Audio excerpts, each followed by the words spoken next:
Times, Peterborough are so far very much in credit. Mike Stanningforth, Sky Sports. Now, most non-league football clubs have been feeling the pinch even before the credit crunch started to bite. And with property developers ready to buy valuable land, more clubs than ever are taking the money.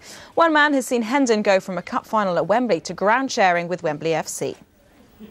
Yeah, it's sad, really. I mean, it's been going on for 80-odd years. For David Wiltshire, Hendon was more than just a football team.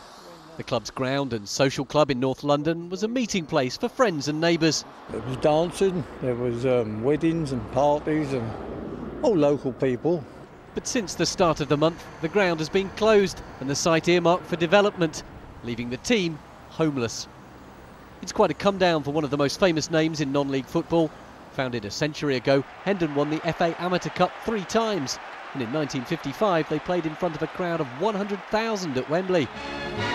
The FA Amateur Cup final, highlight of the amateur football year, brings Hendon in white shorts to Wembley for the first time.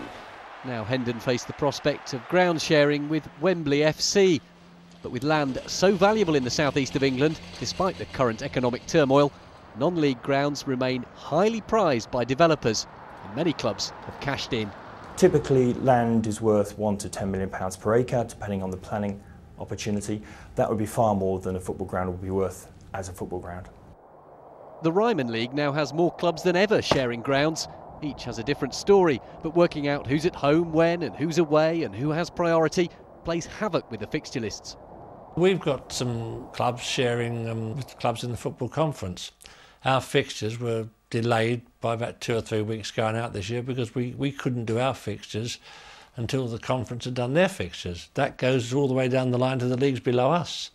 And now in the Ryman League there are murmurings of discontent, with some clubs complaining that ground sharing undermines the integrity of the competition.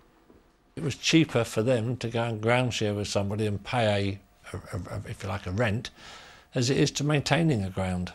Now that's a reality.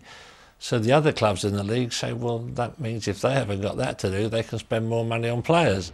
Some clubs like St Neots in Cambridgeshire have sold their ground and made developers pay for a new one nearby. But finding space in London to do that is difficult, as Hendon now know to their cost. Jim Corkin, Sky Sports. Now to tennis, the